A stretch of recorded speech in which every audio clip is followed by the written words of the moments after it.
Great. Yeah, thank you so much, Nkateko and Ed and the Red Wheelbarrow team for the opportunity. It's great. Yeah, and thanks for everybody who's here tonight. I can see a whole lot of familiar faces. Can you guys hear me okay? Okay, great. So I've always loved words. I've always loved stories, and I've been reading and writing for as long as I can remember.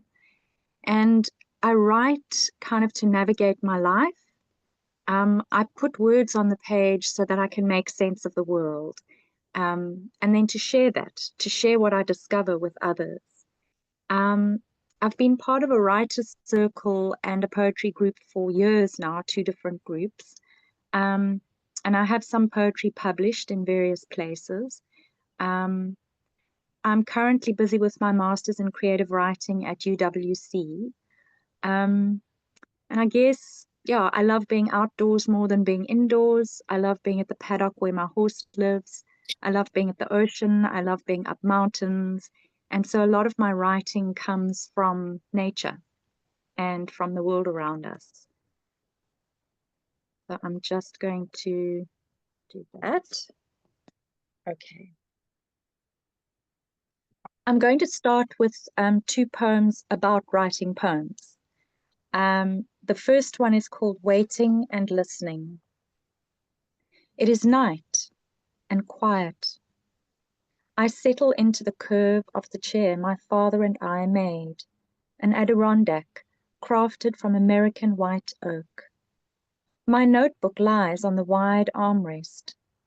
I look up often, stare into the middle distance, wait for words to collide with half-formed impressions, wait for what lies around the edges of awareness, a shard glinting in the layers of dusty distraction and fatigue. I wait until I see it, an idea, bright and sharp enough with which to write. The next poem is called Deliquescence, and it references ink cap mushrooms, which melt. The cap melts once they've released their spores. They have an enzyme that causes the cap to melt and form this ink-like liquid, which you can actually use to write with. Deliquescence. The ink cap releases spores, then deliquesces. The sherbet white curve curling upward, blackens, melts, and dissolves into a midnight-hued pool, just as my thoughts unravel, blur, then come clear, sharpen on the page. Nkateko, you can pull up the Picasso. So this next poem is based on my thoughts about and my response to and kind of being in conversation with this poem by Picasso, this painting by Picasso. I first came across it a couple of years ago, and I found it really compelling. It's called Blind Minotaur Led by a Little Girl in the Night. I'll just wait for it to, okay. It's called Miracle. It is astonishing. The barefoot girl with dove, the blind beast, hand gentle on her shoulder, stepping into the light.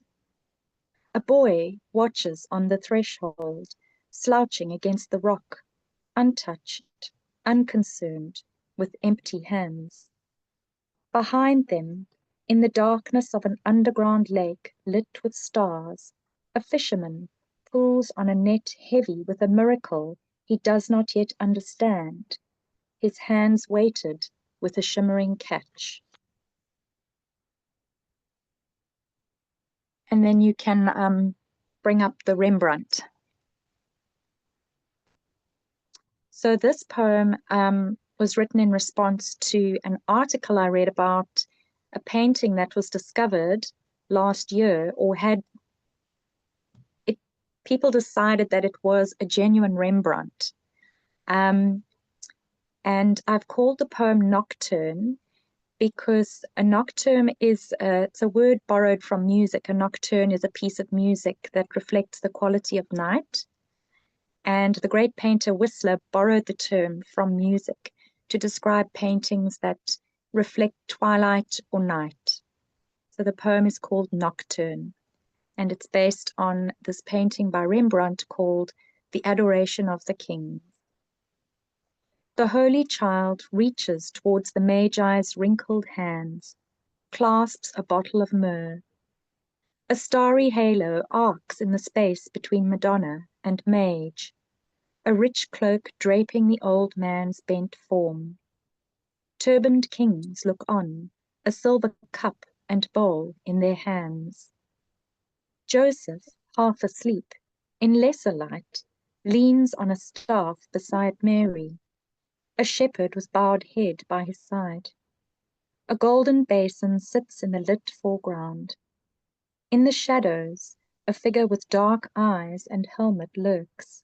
Outside the arched and doorless entrance, a man in armor stands among a throng of spears under a pewter sky.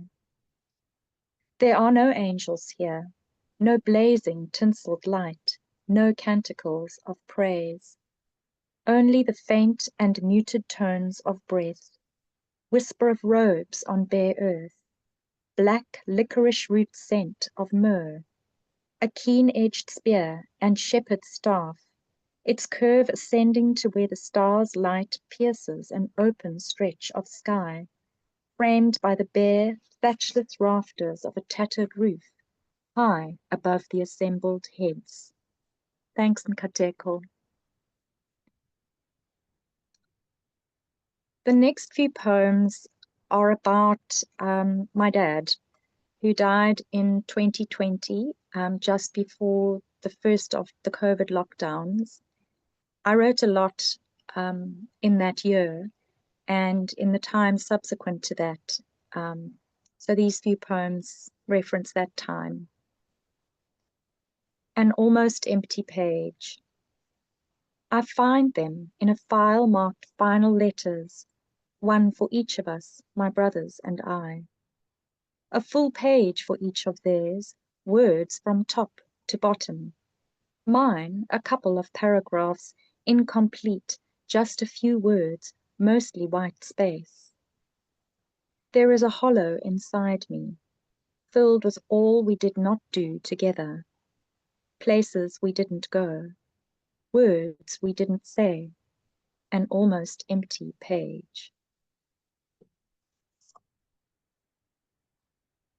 The next poem is called Orrery.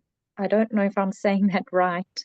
An orrery is a scale model of the solar system. I think most of us have seen images of them.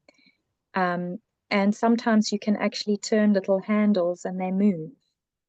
Some of the more complicated ones even have moons circling the planets. So my father loved the stars. He was a wonderful amateur astronomer. Orrery.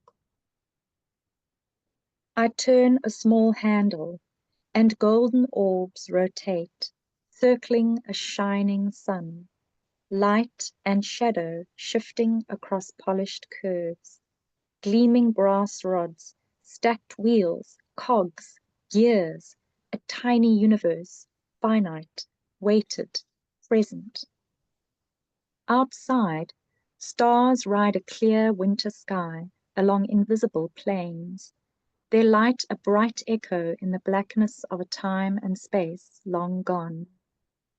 I think of you, with your telescope, your presence now like that sharp, faraway light, a flickering trace I can see, but not touch. This poem is called Descent. It's one I wrote quite recently. It's a cold afternoon. Walking into the frail care, I rub my hands together to dispel the wet northwester from my fingers. They don't hurt though. Not like they did that summer night, 15 years ago. My steps slow on the ashy slope of Kilimanjaro. 4 breaths to each step in the thin air. Dizzy and faint, I try to unwrap a bar 1. My thoughts frayed, clumsy as my gloved hands. My father, with icicled moustache, leaned over me, took the bar, and unwrapped it. And I cried, once again a little girl, held like a hatchling fallen from the nest into my father's warm hands. He lies in shadow in his corner of the room. I rub his feet, read to him, take his hands in mine, try to stretch out the fingers curled like fists, like the claws of a frozen bird still clasped around the branch on which it used to sing.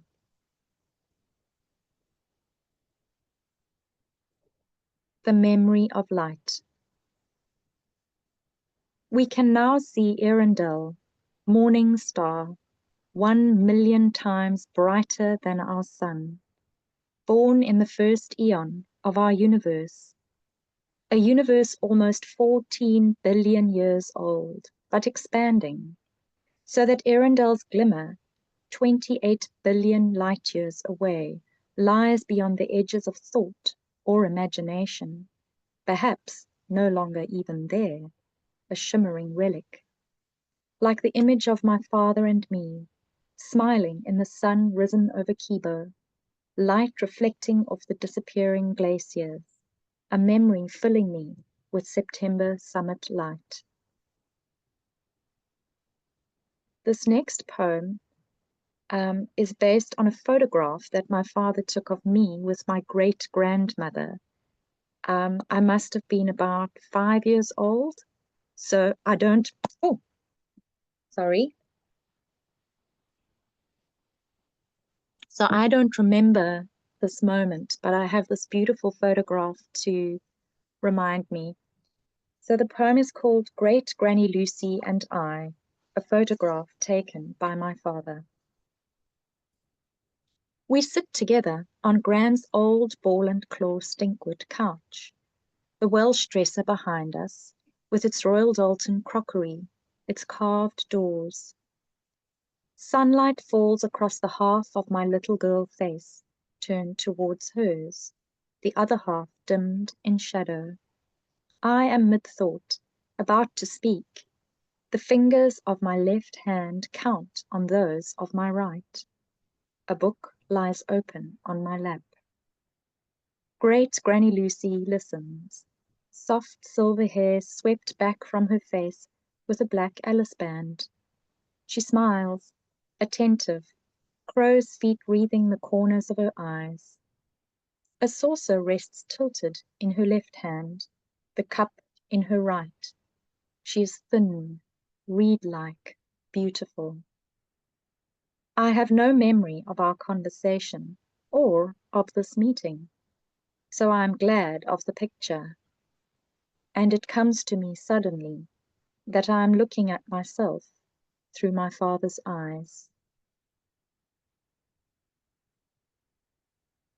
The next few poems come out of reflections, kind of just in my journey of personal growth. And this first poem is called By Other Names. Our son, as a baby, made a sound like the call of a bird when he saw circles. Curling his tongue and sticking it out of his tiny mouth, he'd point with a small, fat forefinger at balloons, soccer balls, and round road signs. He once called Lion's Head Tiger Mountain. This makes me wonder about the words I use, the way I call into being awareness of what I see by naming it. How often do I call it by a name not its own? How often do I call a lion a tiger? My father once said of a woman who spoke her mind, she calls a spade a front-end loader. So I learned to call a spade a spoon. And now I ask myself, What are the things I cannot say?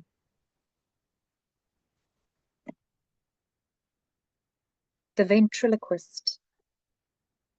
I am beside myself, throwing my voice into the body of a bright shadow with a painted face.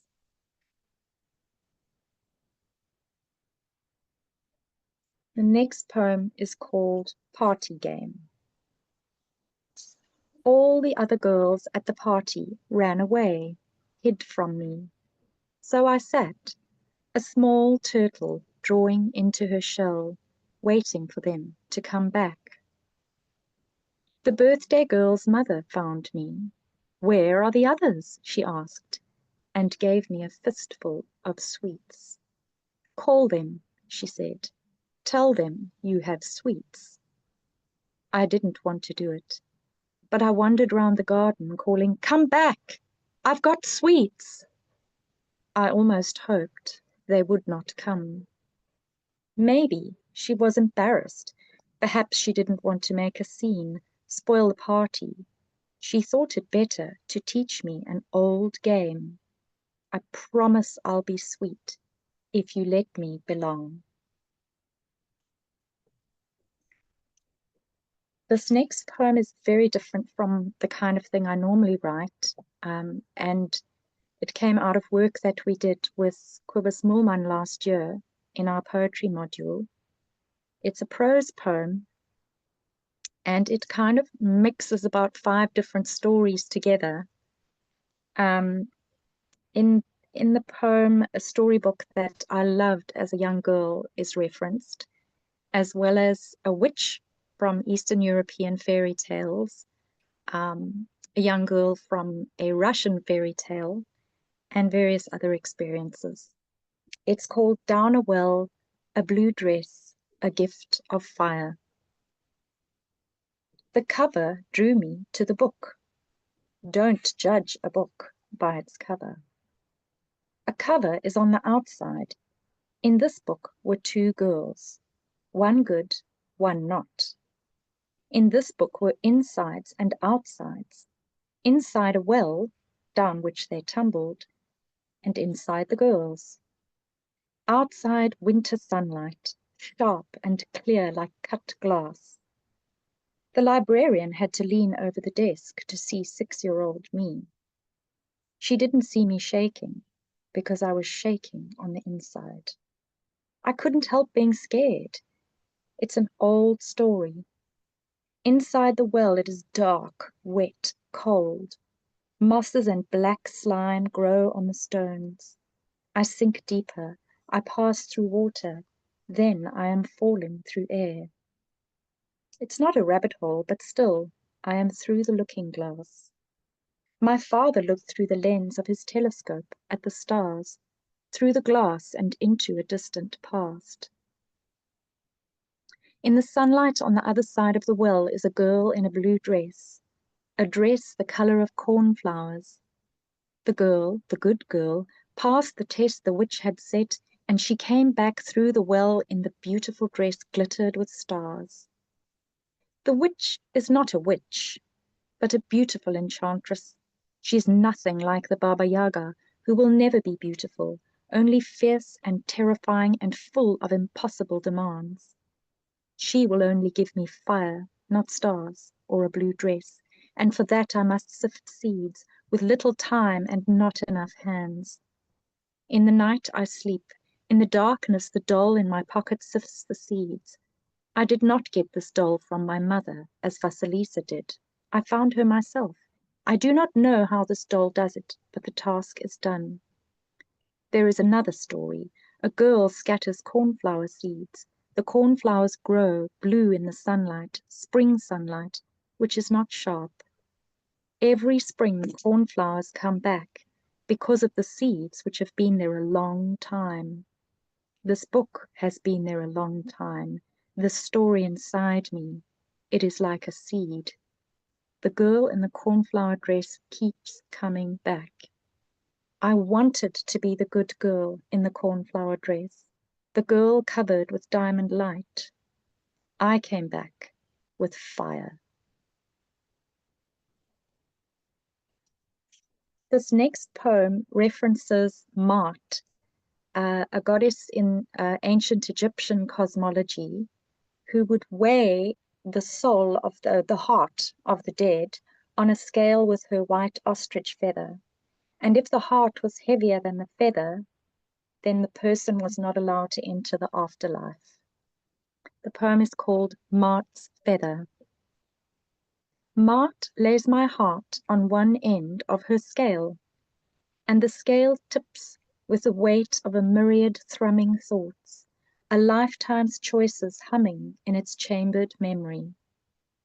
She places a white ostrich feather on the other end of the scale.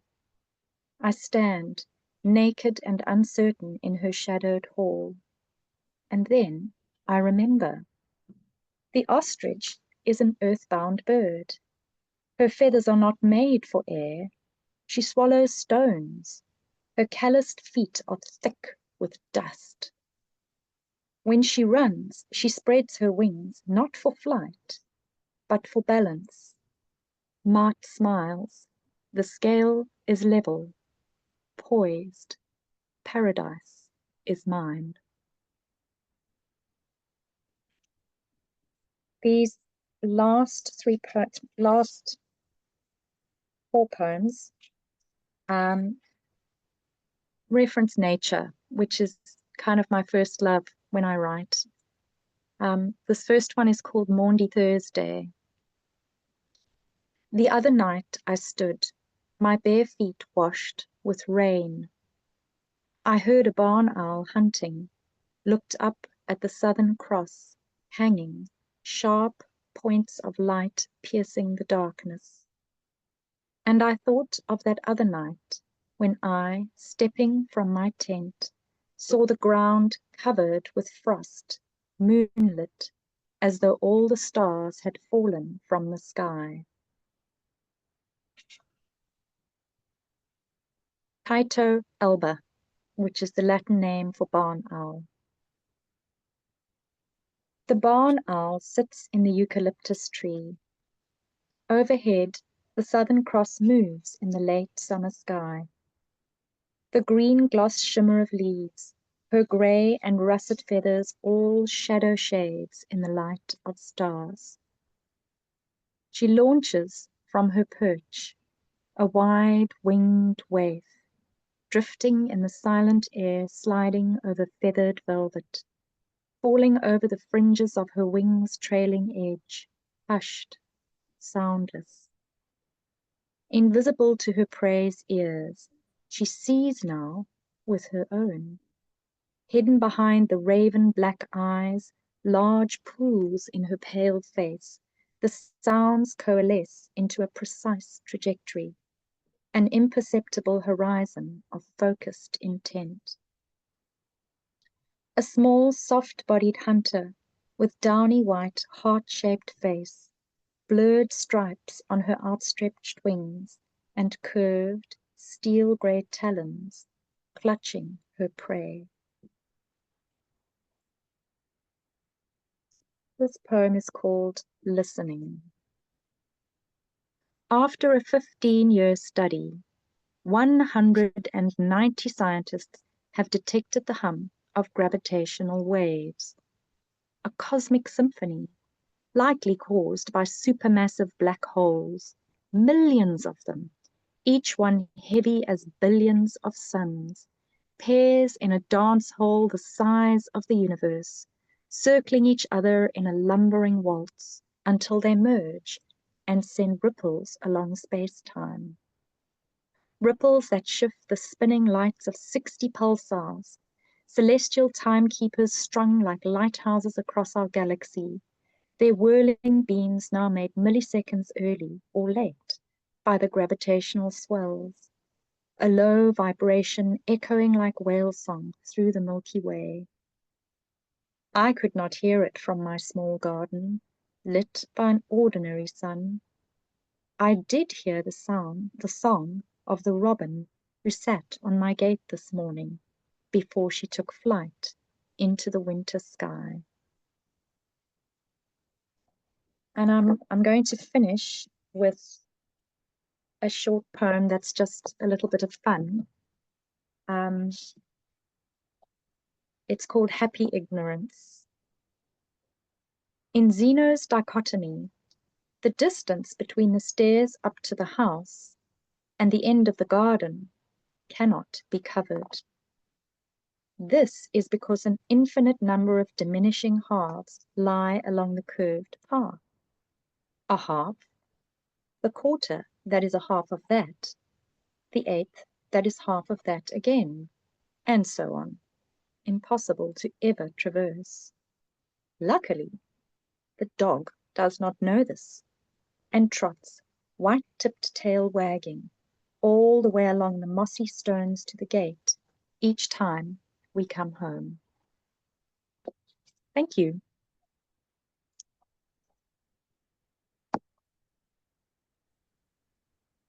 Wow, absolutely beautiful. Could we all unmute ourselves and just give Carri a round of applause? Wow. Beautiful. Absolutely beautiful. Thank you so much. Yes, it was.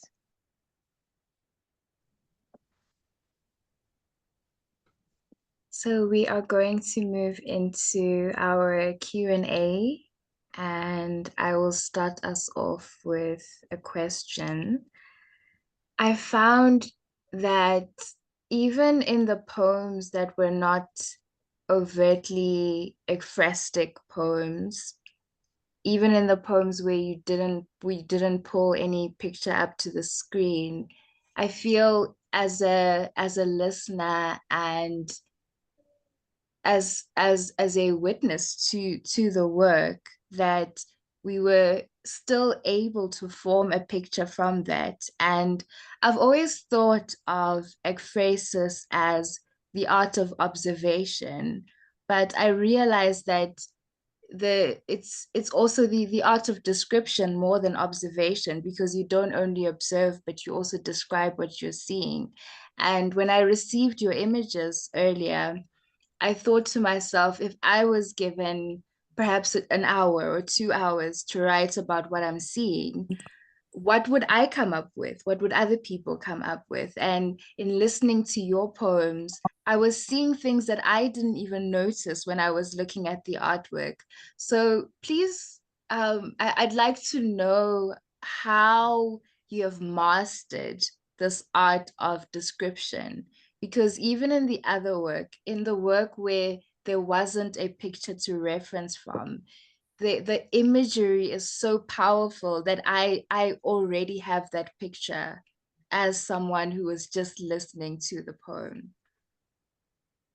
Wow, thank you so much, Nkateko. Yeah, thank you.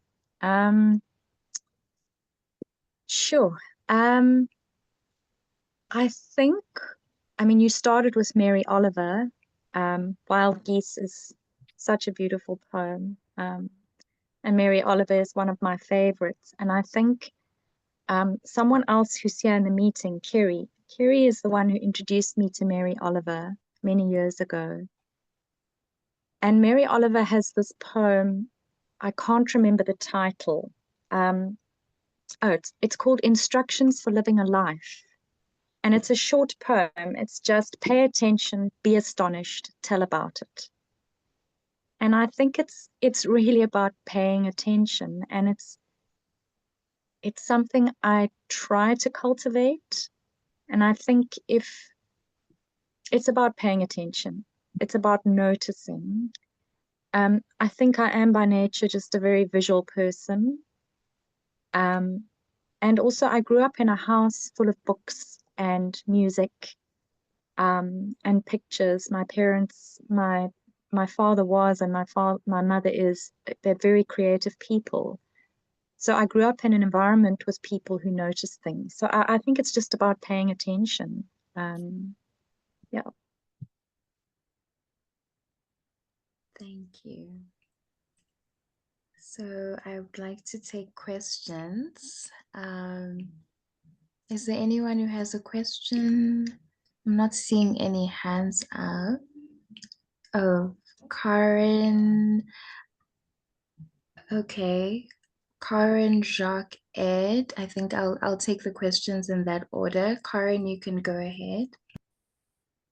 Thanks very much. Excuse me for not putting my video on. Last week I'm ill and my glands are still a week later, still swollen very hugely, and I don't want to inflict my hideous face on people. So I really um I really want to comment particularly on the poem where you talked about the photograph and how that brilliant ending where you say how you realize that you're looking at yourself through your father's eyes. And I'm probably going to sound quite incoherent, so please excuse me. But so today I've been looking at a book of photographs from Bloomsbury, the Bloomsbury group, and photo albums that they kept where they would take photos and then make multiple copies of them and give them to one another. And so they all had Right. various images of one another and memories that they were creating sort of on behalf of one another. And Right. as you were reading that poem and that when you got to that ending, I was thinking about how with your other poems, the earlier ones that you read that as Nkateko was saying were quite ekphrastic in their description, and it almost felt like were this to I don't know if all of these poems are in a collection, but it's almost like you're creating with your poems a photo album for us where we're able to see things through your eyes, but also through it's almost, when you, for example, you're looking at Picasso, we see Picasso through our eyes, then through your eyes, then through his eyes, and it's all melding together. And I got quite excited um, about this idea of your poetry generally being a bit like a photo album, inviting us in to see through your eyes. I guess I Oh, don't have thank a you. question. I just was No, wanted but to ramble on. no, but I have a comment about that, which I do think that, well, any creative work, I suppose, in a way, but the person is inviting you to see what they've painted, what they've described, the story that they've told. There is an invitation in some way to see the world through their eyes. But what I think is so beautiful about creative work is that you get to see the world through eyes that are not yours, but you also get to take that work for yourself and see what you want to see in it. Yeah. And I guess with the Picasso, for example, I went and read about the painting after I had written the poem. And of course, what Picasso may have meant is completely different from what I saw. And I think that's part of what's so powerful and beautiful about art and about creative work, is because something happens in that third space between artist, reader, viewer. There's something very special that happens. Yeah, but I love Yes, your and idea of a photo album. Thank you. well, that might be one way of putting it together if you can get a publisher who's willing to put that effort in.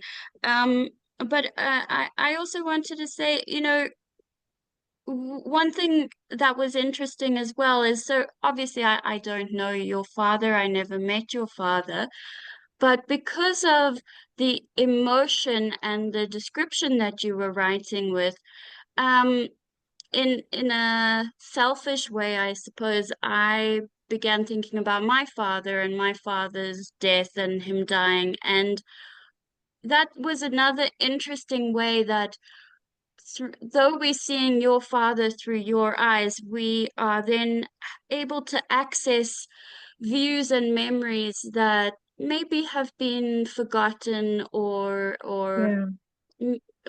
just Yeah. not quite open to us. So I want to thank you.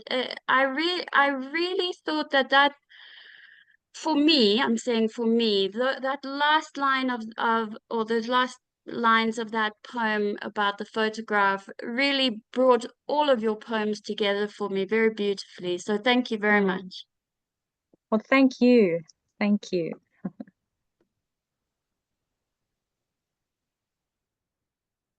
I agree with Karen about the poems all fitting together. It felt as if you were telling us a story, and yeah, it was absolutely beautiful. Jacques, you Thank can you. unmute yourself and go ahead. Carri, can you hear me? Yes, Yes. I can. Yeah, Okay. thanks, Jacques. I loved your reading. You you you made me laugh, you made me cry, and I mean that literally. Um, I'm curious about the fisherman in Yes, the Picasso painting. Now, I haven't seen the painting, but that was an interesting. It made sense to me in a way that I can't understand intellectually, but that move from the girl walking with the beast to the fisherman, yes. that interested me. Mm, And I mm, wonder how you make sense of it. That's the one thing. And then the other thing, those lines about you at the party where you talk about the old game, uh, I'll be sweet if you let me belong. For me, those lines were completely, they jumped out at me because there's such potential for self-discovery and self-betrayal in that moment. You know, it's yeah, such a yeah. piercing image. And I wonder, wow, I don't know if you want to say something about it, but I'm in awe of those lines because they open, it's sort of like the earth opens and anything can Um, anything can happen now. Yeah, yeah, and it's interesting. I often, and anyone who writes, will say this. I think that, I mean, I don't know where a poem is going to go when I start. yes, Um, and it's a thing of writing and then going away and coming back and going away and coming back and very often when I sit with a poem that I've been sitting with for a long time, the last line or the last couple of lines kind of come like grace. I don't know where they come from. yes, Um, and that poem, it's about something that happened to me. And it was only really in the writing of the poem that kind of epiphany came. Um, and I think that's why I say that poetry is a way of navigating the compass, because sometimes I don't understand a thing in my life until I write about it. Um, so, and then the Picasso, it's one of those poems that I don't really quite understand myself. But I think there is some kind of connection between, I mean, it's in the painting, there's a girl with a dove, and she's leading a blind minotaur out of a cave. And then inside the cave, there are these two men who look like they're in a boat, but I don't even know if it is a boat. And the one has a striped shirt. And for some reason, I had this image in my mind of the fisherman that Jesus was with. I don't know why, that's kind of what stuck in my head, and the net of fish that they pulled up. And it's a that image of this young innocent girl, and there's sort of light falling on her. So there's quite a lot of shadow in the picture, but then there's this brightness of this girl, and there's something so strange about this young, innocent girl, and of course everything that a dove represents with this beast, this, beast that's associated with so much violence and darkness, and yet he is relying on her to lead him. So there was Yes. something very compelling about that, something about surprise. And maybe that was the connection in my mind, but I can't really say, I don't know. Sorry. Oh, it's lovely. just, yeah. I get something. Thank you. Thanks, Jacques. So beautiful. Thanks for the question. It was an interesting question. Thank you.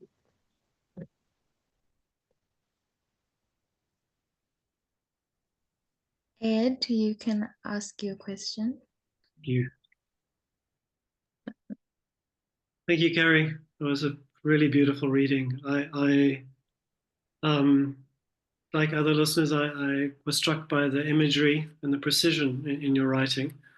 And I guess if poetry is something that offers a way of seeing the world ourselves, then I would say I felt that particularly strongly with your poems. And the question that I have relates, I think, to two poems.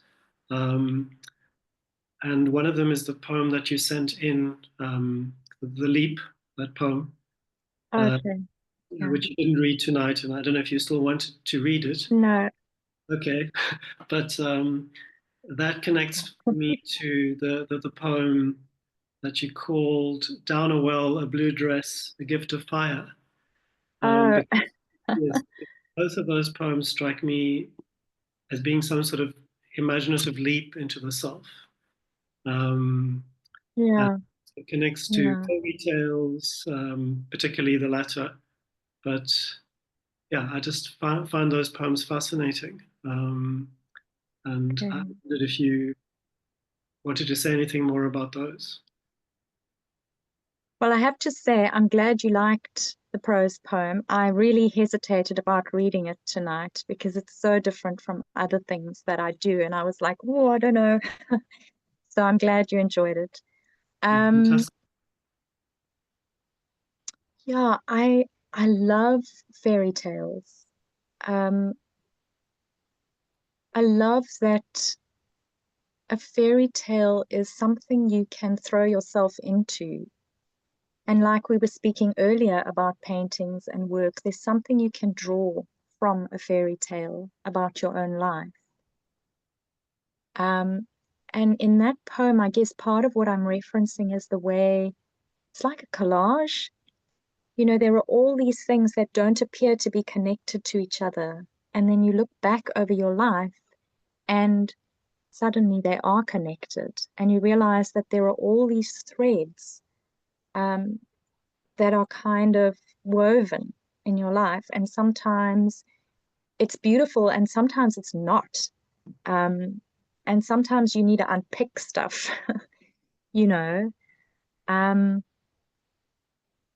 And The Leap was also, a lot about that memory. We spoke a lot about this with Corbus last year, that, memory is as much an act of invention as it is of recall. So anything we remember is really, we're reconstructing something and creating meaning out of that. And I guess the prose poem, the Down a Well, Blue Dress, Gift of Fire, is a little bit like that. It's trying to create some kind of meaning out of all these things that don't seem to be related. And yeah. Thanks. Thank you. Elizabeth, you can go ahead.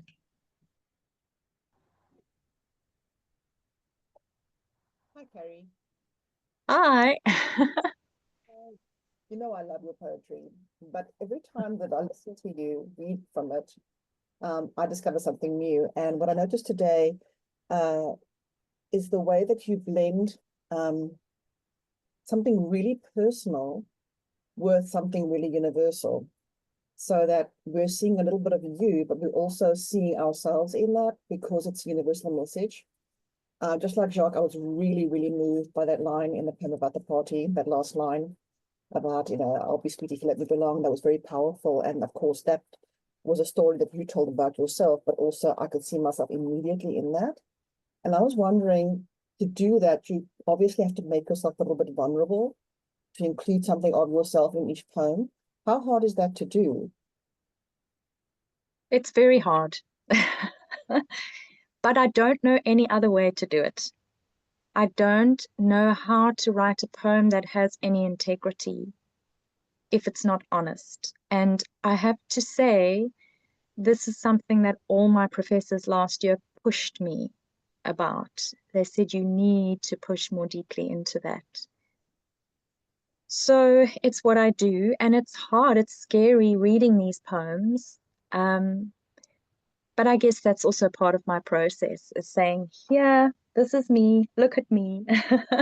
And not to say, wow, look at me, but to say, we all experience this. The words and poems and stories have been anchors, lifeboats for me. I wouldn't be able to do life without words and stories. I really couldn't. And it probably sounds melodramatic, but I mean it. And so when I write from that kind of place. Yeah. I think you should know that since it is so hard for you, that it's appreciated by your readers because you allow us a private space in which to be vulnerable also. Because I'm sitting here listening in the privacy of my own space and having that vulnerable moment with you and feeling it with you, but I don't have to put it out there like you do, You being brave and doing that, you're giving us a safe space to have that moment as well. And that's worth doing. Thank you. Thank you. By the way, I love your haircut. Thank you. You. How do I put something off now?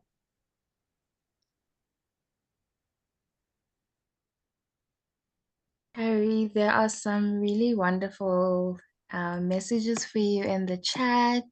I must look for it. Yeah. How do I find it? Do you see at the bottom? There's a little tab at the bottom. Oh, There right. should be one that says chat. I know this. Chat. Okay. Yes.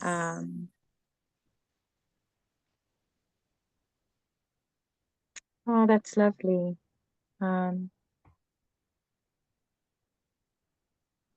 Thanks, everybody. Thank you so much. I was going to ask you if you consider yourself a confessional poet, but I think you've already answered that by saying that you don't think that a poem has any integrity if it's not honest. But I still want to know if is the I in your poems always you? Because I think sometimes when I review poems, I always get into this situation where I assume that I is the poet, and then the person will say, no, it's just one of the many speakers or one of the many narrators in the book if it's a collection. And so I always struggle if there's an I voice in a poem, because then I'm asking myself, is this the poet or is this one of the many speakers or narrators that they use in their poetry? So I'm curious about that. So that is such a big question. And we had so many conversations about that last year as well. And I have sat with that question a lot. So you really like poking into something that that I find challenging. So Wordsworth talked about poetry being emotion recollected in tranquility, in my all-time most favorite poem, Tintin Abbey. And I feel like a poem is crafted out of experience for me. So a lot of the time, most of the time, the I in my poems is me, but not always, but most of the time it is. Sometimes I change things. But I do feel that it's very important. I want my words to nourish. So it's like a loaf of bread. You can give someone a loaf of bread to nourish them. You can't just give them a bowl of yeast and water and flour kind of floating together. So I have to take my experience and I have to take my memories, and then I have to work with them, and I have to craft and shape and take the time to create something. And in that creation, I'm reflecting something of myself. So yes, mostly the I in my poems is me. But I'm also aware that it's not confessional in that I don't put everything out there. It's always the result of a time of reflection, and that's where I have to be careful as a poet, because one of the things I've been challenged about is that sometimes my poems tie things up too neatly, and yeah, so it's part of the challenge.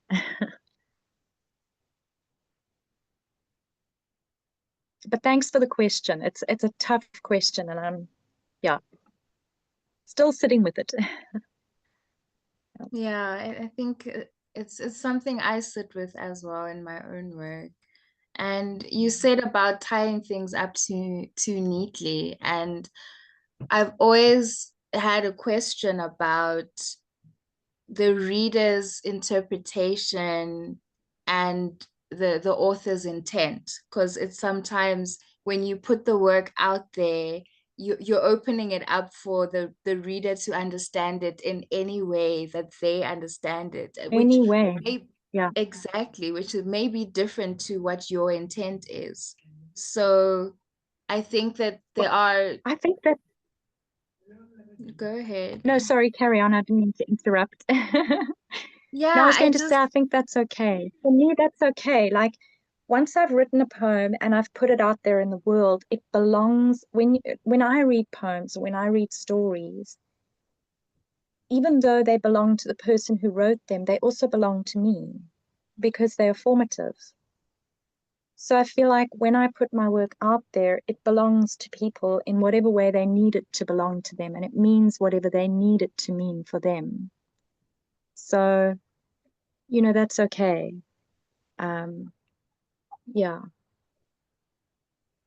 Yeah, absolutely. It's like those take what you need, when you get like one of those posters and you have those, Yes. so Yeah. every person can take whatever it is that they need, and it's going to be different for everyone.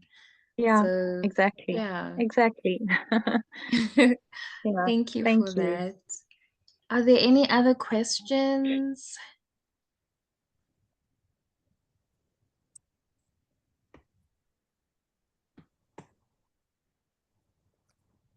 I think there's one from Carri, but yeah. Okay. Carri, go ahead. Thank you. And it's not a question. It's a thank you, Carolyn, that you write in terms of the poems you read tonight. So many of them are about members of our family, in particular your dad. And for me, what those poems do is add to the family archive of memories and stories, to be, when the great-grandchildren and the great-great-children will have a sense of some of what our family was about through your poems. So I just want to say thank you. Thank you.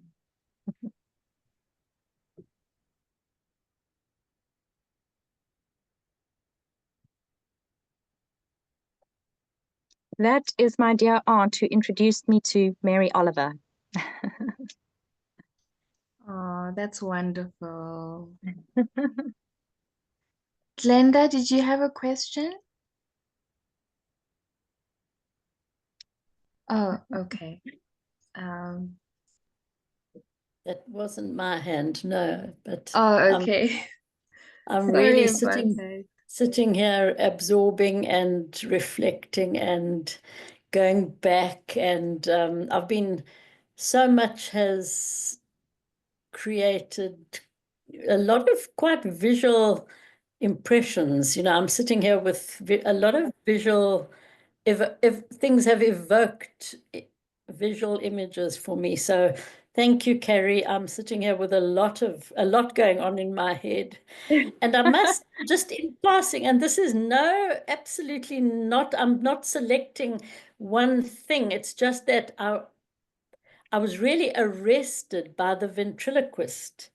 I mean, everything was very arresting, but maybe because it was very short, I was quite, as I say, it was arresting and evocative and very visual and powerful, very powerful. So, but everything, it's just that happens to be the one that I just want to talk about. But thank you for all of them. I mean, it was just, I have a lot to think about. Thank you. Thanks, Glenda. Thank you. In fact, I'm sorry, I know I didn't put my hand up, but I'm sure there'll be a time when I would love to talk about the ventriloquist with you. Oh, Glenda, I'm up for that. Okay, I'm very moved Yeah. by it. Okay. Thank you. Okay, thanks. Jacques, I see your hand is up. A very quick question. What was that fairy tale you were reading as a child, or failing that, is there a, the one about the girls. Yes. So they're two girls, and one is, she's kind of like a Cinderella character. She's always doing everything for everyone. And she falls down a well, and there's a witch there who asks her to perform a whole lot of tasks, which she does. And as a reward, the witch gives her this beautiful dress, and she comes back into the world, on the other side of the well. And her sister, who's very selfish and decides she wants a beautiful dress. So she also goes down the well, but she refuses to complete any of the tasks the witch gives her, and she's rude. And so she gets dumped with tar. And it's kind of one of those old-fashioned stories about virtues, but it's kind of also one of those stories that's, for me, a little problematic, because it's like the nice girls get the prize, and yeah, all of that. So the ones with the sweets. yeah, the ones with the sweets, the ones being sweet. Yeah. Yeah. Thank you.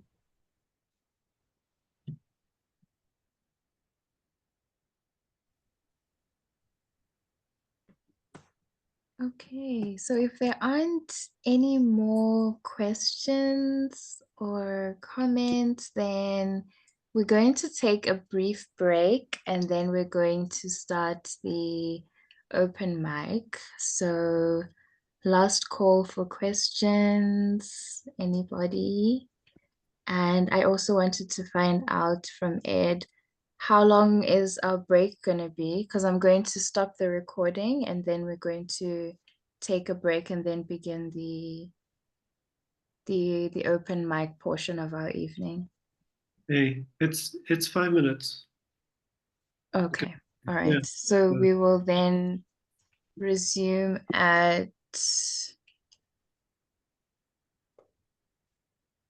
37 minutes past. If that's fine. I don't like odd numbers with time. I always like something neat, like 2040. Why does it have to be a 37? But now that it's 33 minutes past, I guess it can then be 38. So that's fine.